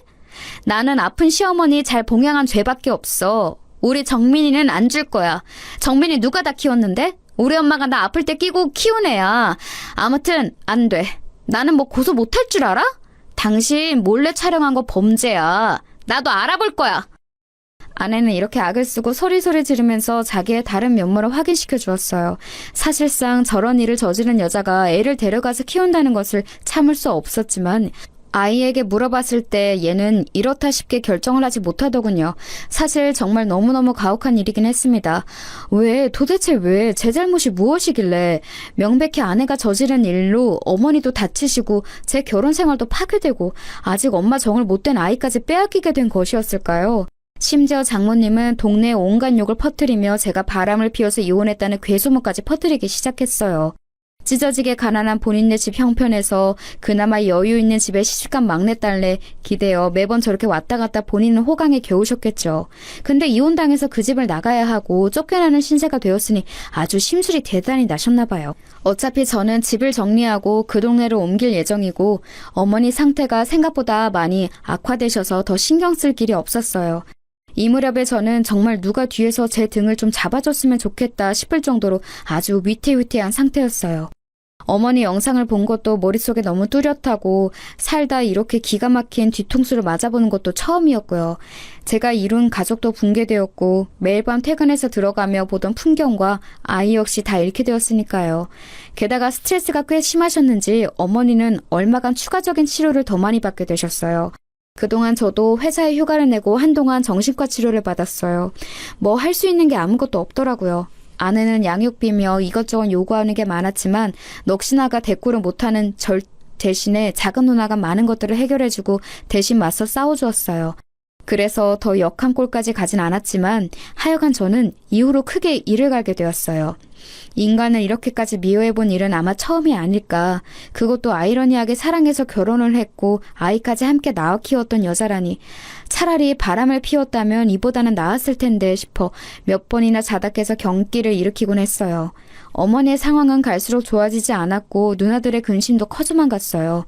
누나들은 가급적 제가 빨리 일상에 돌아가길 바랬고 보다 못한 작은 누나가 이런 조언을 하더군요. 제철아, 일단은 잘 살아야 돼. 네가 지금 할 일은 그거야. 엄마도 지금 별 수가 없어. 올케 정말 이상한 인간이잖아. 그 일 다 잊으라는 거 아니야. 어떻게 잊냐, 사람인데. 잊어서도 안 되고 말이야. 일단은 너 살 길을 찾아서 살고 살아서 숨이라도 쉰 다음에 그 뒷일을 생각해보자. 이렇게는 죽도 밥도 안 돼. 왜 우리가 힘들어야 해? 엄마도 곧 좋아질 거야. 좀 견뎌보자. 누나의 말을 듣고서 저는 희망이 없는 상황이었지만 어떻게든 힘을 내보게 되더군요. 맞아요. 되던 안 되던 일단 살아서 숨구멍이 트여 있어야 뭐든 할 수 있는 거잖아요. 저는 얼마 안 가서 다시 회사로 복귀했고 이혼 사실을 주변에 조금씩 알렸고 사유에 대해서 굳이 언급은 하지 않았어요. 괴로웠던 건 아이를 아내가 데려가서 키우는 것 때문에 제 쪽에 결함이 있는 걸로 생각하시더라고요. 저는 이런 시선 때문에 더더욱 제 아이를 갈망하게 되었고 가끔씩 아이와 마주하게 될 때마다 속으로 더 크게 다짐을 하게 되었어요. 어머니와 아들 사이에 이처럼 쓰린 상처를 남겨 아리게 만든 건 절대 그냥 넘어가진 않겠다고 말이에요. 이혼은 어디까지나 필요한 과정이었을 뿐 저는 아내에게 제대로 제 화를 토해내지 못했어요. 그때는 너무 억울했는데 지나고 보니 그렇게 바보같이 제대로 화를 부리지 못했기에 다행이라고 생각해요. 그렇기에 어줍지 않은 돈 따위로 퉁치고 해결 보지 않고 마음에 서슬퍼린 칼날을 품고 일을 갈다가 훗날 이렇게 완벽한 복수를 이루었기 때문입니다. 저는 정말 아주 근성 있게 계속해서 아내에게 완연하게 되갚아줄 날만을 기다려왔어요. 아이를 만나는 걸 방해할 때나 순순히 만나게 해줄 때나 그렇게 아이와 저와 아내 모두 적당히 나이를 먹어가는 동안에 말이에요. 본래 결혼할 때도 그랬지만 이혼할 무렵에는 정말이지 아내는 얼마 가진 것도 없이 정민이를 데리고 쫓겨나듯 친정으로 갔었어요. 장모님이랑 같이 나란히 큰오빠네 집에 들어앉았다고는 들었어요. 그래서 어쩔 수 없이 우리 정민이도 지방으로 전학을 가야 했고요. 장모님은 더 물주가 되어줄 줄 알았던 사돈댁이 얄미워 사위가 바람을 피웠다고 소문을 냈고 그걸 결국 손주인 우리 아들이 돌려받았어요. 수군대는 사람들 때문에 어차피 이 지역에서 못 살게 되었고요. 전 중간에 몇 번이나 아들에게 사정을 물었어요. 지낼만해? 중학교는 어때? 엄마랑은 잘 지내고 있어? 친할머니가 너 많이 보고 싶어해. 이렇게 말하면 아들은 초반에는 이렇게 말을 했었어요. 엄마가 아빠네 가족 얘기하는 걸 싫어해. 다음 주부터는 너무 자주 안 만났으면 좋겠대. 나는 아빠랑 만나는 거 편한데 엄마랑 같이 있기 힘들어. 엄마 맨날 화만 내. 아들 얘기를 쭉 들어보니 역시 생활고가 만만치 않은 듯 했어요. 그러면서 뭐라고 애한테 화풀이를 해대는 건지 이상한 기대까지 하고 앉았더군요. 나 엄마가 좋은데 외삼촌이랑 외숙모는 싫어. 나랑 엄마가 여기 와서 사는 게 싫으신 것 같아. 사촌 형도 눈치 주고. 아, 외할머니는 나한테 여전히 잘해주지. 근데 엄마랑 맨날 싸우셔. 전에 삼촌이 엄마한테 생활비 얼마 내라고 해서 불같이 싸웠거든. 삼촌이 엄마한테 욕하고 장난 아니었어. 그래도 엄마는 나 공부시키려고 장난 아니야. 옛날에도 엄마가 욕심이 있긴 했잖아. 이렇게 아들 말 그대로 아내는 꽤나 아들한테 욕심이 있던 사람이에요. 어릴 때부터 이것저것 빠져서 애한테 영어 유치원이며 뭐며 자기가 못해본 꿈을 이루겠다고 어지간히 공부도 시켜댔었어요. 이상하게 허영이 있어서 돈 있는 여자들이랑 어울려 다니면서 허세를 부렸었고요. 아들 말에 의하면 지방까지 내려갔음에도 고등학교는 좋은 데로 진학시키려고 용을 쓴다더라고요. 엄마는 나를 되게 착각하고 있는 것 같은데 나는 좀 부담이 돼. 나중에 교육비랑 등록금 감당은 어떻게 하려고 하는지. 이때 저는 어딘가에서 힌트를 얻었고 아들에게 조심스레 물었어요. 너는 공부도 하고 싶어? 형편이 안 되니까 엄두가 안 나는 거야? 아니면 진짜 하기 싫은 거야? 그러자 아들이 눈치를 쓱 보더니 공부를 하고 싶다더군요. 어릴 땐 몰랐는데 나도 대학 목표가 조금 생겨서 하고 싶어. 근데 엄마랑 있는 동안은 학원도 마땅한 데가 없으니까. 일단 저는 알겠다고 하고 좀 더 생각을 해보았어요. 그 뒤로도 번번이 연락을 이어가던 중 아내가 아주 죽을 똥 일해가면서 자기 큰오빠네 집엔 생활비 한 푼도 안 주고 그걸 갖다가 아들 학원에 몰아준다는 걸 알게 되었어요. 점점 아들은 이 분위기를 부담스러워 하더군요. 엄마는 자꾸 내가 좋은 대학만 가면 끝이라고 해. 그럼 자기 고생을 보상받는다고. 외할머니랑 싸울 때도 계속 저런다니까. 정민이 대학 가기만 해보라고. 외삼촌이랑 외숙모도 가만 안 두겠다고 하는데 엄마가 말을 계속 저렇게 하니까 내가 여기서 눈치 보이는 거야. 외할머니도 너무 약발이야. 외숙모 막 괴롭히고. 솔직히 언제 쫓겨날지도 모르겠어. 너무 불안해 나. 상황 돌아가는 걸 보니 정말 어지간히 구역질 나는 꼴이 아니더라고요. 워낙에 어렵게 살아왔다는 건 알고 있었지만 애를 통해서 뭔가를 해소하고 보답받으려고 하는 꼴이 참 여전해 보였어요. 이걸 보니 더더욱 신물이 올라온 건 우리 어머니를 구태여 본인이 보겠다고 간병인에게 쓸 거 반 떼달라고 했던 것도 돈 때문이란 걸 확신이 있어서예요. 그렇지 않고서야 자기가 나서서 그렇게 귀찮은 일 굳이 했을 리가 없으니까 말이에요. 아무튼 저는 이런 사태를 계속 주시하고 있었고 나름 제가 할 수 있는 준비는 차분하게 다 해두었던 것 같아요. 그런 와중에 아들은 시간이 지나 저에게도 아주 좋은 소식을 가져왔어요. 아빠, 나 사연대학 붙었어. 진짜 믿기지가 않아. 와, 너무 신나. 아빠 축하해 줄 거지? 저는 너무너무 축하한다고 했고 진심으로 아이가 이룬 결과물이 대단하다는 생각이 들었어요. 뿌듯하기도 했고요. 그래서 아들을 만나서 밥을 사주는데 이 녀석이 아주 근본적인 고민을 털어놓는 거예요. 아빠 있잖아. 엄마가 첫 학기 때 빼고는 등록금을 대줄 수가 없대. 나보고 휴학하고 알바하던지 군대를 가라고 하더라고. 나도 형편이 그래서 가고는 했었어. 어쩔 수 없지 뭐. 근데 나 고민되는 건 이게 아니라 엄마 때문에 좀 너무 피곤해. 빨리 알바해서 돈이라도 벌어오라는 둥 아니면 얼른 취직해서 이제 나보고 먹여 살리라고 하는데 외할머니까지 나란히 나를 보고 있으니까 진짜 미치겠어. 엄마는 빨리 다시 서울로 가고 싶다고 난리야. 역시나 보자 하니 구질구질하게 아들한테 모든 걸 기대고 있었더라고요. 그러면서 자기가 그렇게 극성을 떨어서 공부시킨 아들로 덕 좀 보려고 했었고요. 이제 갓 좋은 대학에 들어간 것뿐인 애한테 애엄마랑 노인네 둘이서 대체 뭐 하는 짓일까요? 저는 본격적으로 제가 꽤 고민했던 사안을 꺼내어 아주 조심스럽게 아들에게 제안을 했어요. 이걸 아들이 받아들이면 얘기가 되는 거고 만약 아들이 조금이라도 흔들린다든지 어찌됐든 안 될 이유가 있다면 다 의미가 없어지지만요. 아들은 제 얘기를 듣고 적잖이 충격에 빠졌어요. 아빠 꼭 그렇게 해야 해? 근데 나는 그렇다 치고 엄마 진짜 가만히 안 있을 거야. 엄마 성격 아빠도 알지 않아? 아빠는 헤어진 지 오래돼서 모르나 본데 엄마 진짜 장난 아니야. 아무나 하고도 막 싸워. 아빠랑 이혼한 것도 이젠 막 외할머니 탓이라고 하고 엉망진창이야. 엄마가 알면 가만 안 있을 거야. 저는 그런 건 다 예상했기 때문에 별로 문제가 되지 않았어요. 이혼한 순간부터 쭉 이렇게 될 날만 기대하고 준비해왔으니까요. 그건 정민이 네가 걱정할 건 아니야. 아빠가 궁금한 건 딱 하나야. 네가 유학을 갈지 아닐지 그거 하나뿐이라고. 그렇게 할 거면 아빠 뜻에 따르고 아니면 엄마랑 계속 그렇게 지내면 돼.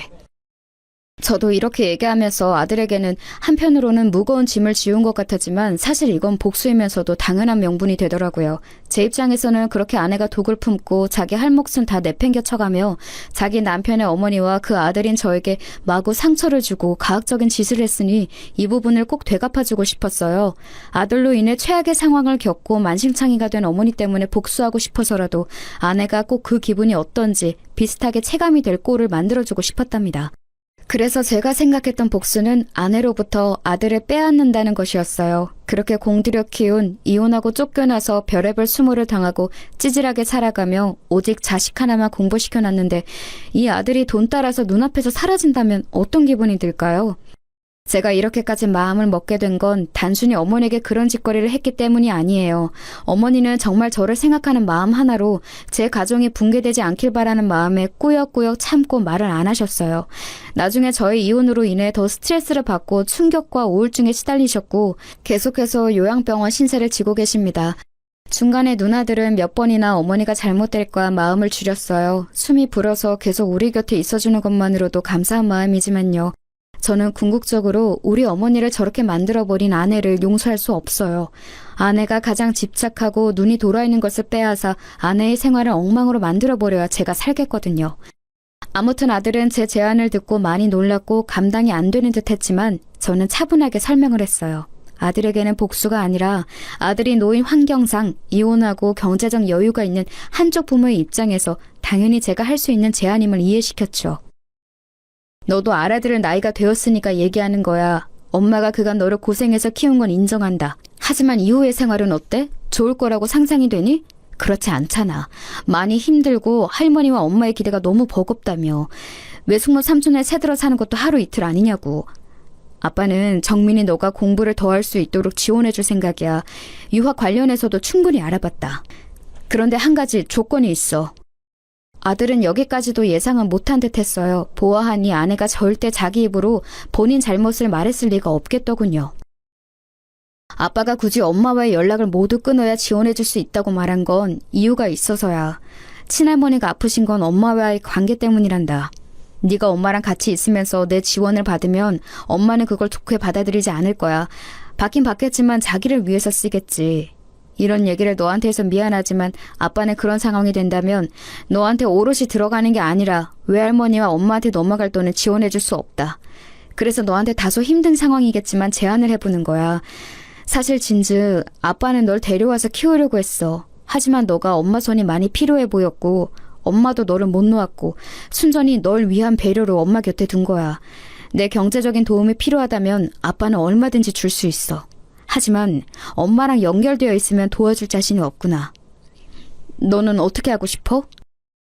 아들은 시간이 필요하다고 했고 저는 결정할 시간을 주었어요. 이 시간이 참으로 아들에게 무겁고 갑갑한 시간이었을 거란 건 알지만 어쩔 수 없어요. 우리 가족이라는 형태 안에서 한 번은 넘어야 했을 고비니까요. 당연히 아들 입장에선 너무 어려웠을 거란 생각이 들었죠. 그래도 전 막힘없이 같은 제안을 할 뿐이었어요. 성인이 되어 자기 의사를 결정하게 되었고 한쪽 부모와의 삶이 많이 버겁다면 아이는 다른 선택을 할 수도 있는 거예요. 결국 제가 주었던 기한이 다 되어 아들에게 전화가 걸려왔어요. 이때는 저도 순간적으로 두근거리더군요. 아빠, 나 엄마랑도 좀 얘기를 해봤어. 엄마가 단번에 안 된다고 하더라. 아빠에게 안 꺼내고 그냥 유학 얘기만 했는데 엄마는 도저히 받아들일 수 없나 봐. 무슨 형편으로 가냐고 난리를 치고 호강 좀 받아보겠다고 다 키워놨더니 무슨 개똥 같은 소리냐고 하네. 그래서 저는 다시 되물었어요. 네 생각은 어떤데? 엄마의 의견은 그렇다 치고 네 생각도 확실하게 말을 해봐. 나는 내 마음으로는 유학을 가고 싶어. 상상도 못 해봤던, 꿈에서도 한 번도 안 그려봤던 그림이 유학이야. 근데 아빠한테 얘기를 들으니 정말 참을 수 없이 가고 싶어졌어. 저렇게 엄마가 반대하고 들어놓으니까 더더욱. 아들은 간절히 가고 싶어하는 게 느껴지더라고요. 저는 더 들어볼 것도 없다고 판단했어요. 그럼 된 거야. 너는 유학을 가면 돼. 뒷일은 아빠가 알아서 할 테니 신경 쓰지 말고 네가 간단히 생활할 짐들을 챙겨서 나와라. 이렇게 되어 아들은 짐을 챙겨서 서울에 있는 제 집으로 왔고요. 그전까지는 지 엄마에게 아무것도 오픈하지 못하도록 했어요. 이윽고 이 사실은 제가 전화로 알리게 되었답니다. 저는 이 순간을 얼마나 기다렸는지 몰라요. 정말 수년이 지나서 10년이 지나 목소리로 서로 1대1 대면을 하게 된 것 같아요. 개면쩍게 전화를 받는 아내에게 저는 결론부터 줄줄이 말을 해나갔답니다. 오랜만이네. 나도 당신한테 전화 같은 거 걸고 싶지 않았어. 진정하고 있잖아. 정민이는 내가 알아서 할 테니까 당신은 이제 당신 앞가림이나 잘하고. 알겠지? 뭐? 정민이가 뭘 어쩌고 어째? 지금 뭔 말을 하는 거야 당신? 이처럼 덜 떨어지고 멍청한 말투로 분을 토해내는 아내의 반응을 보며 저는 정말 속으로 너무너무 웃음이 나와서 멈출 수가 없었어요. 너 우리 어머니한테 한 지 잊었어? 어디 한번 제대로 뒤통수 맞고 아들과 엄마 사이 피눈물 경험해봐. 이 말이 목구멍까지 차오르는 걸 참느라 목이 아플 정도였네요. 머리가 나빠? 무슨 말인지 모르겠어?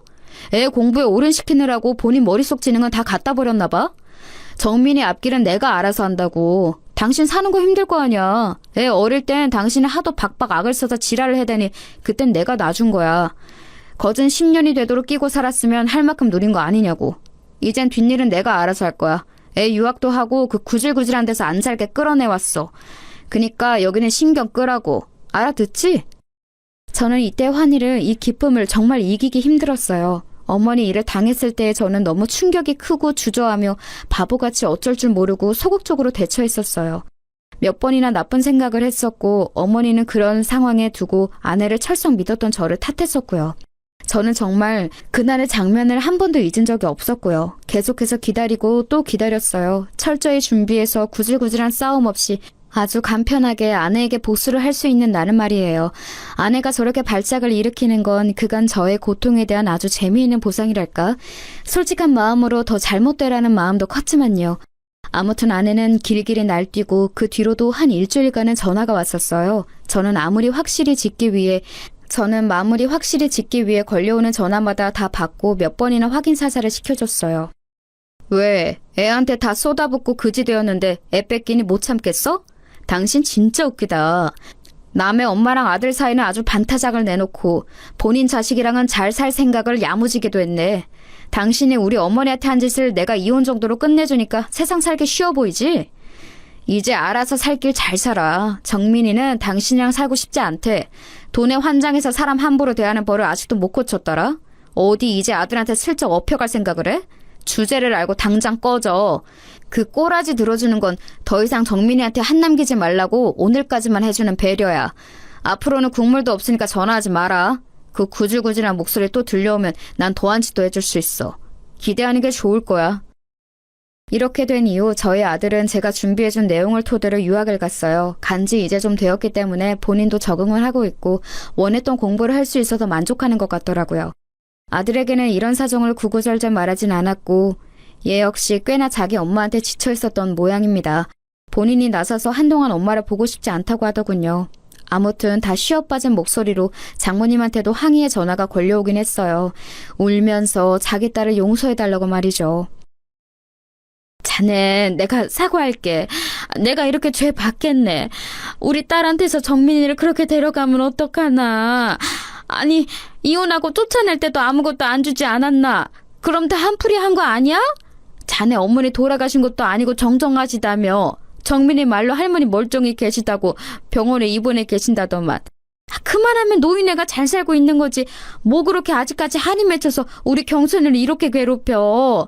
자네도 그러면 죄 받아. 이게 완전 사람 피 말려서 복수하는 것도 아니고 뭔가 대체. 그만하고 돈 갖고 사람 골리지 말고 정민이 얼른 경선이한테 보내주게.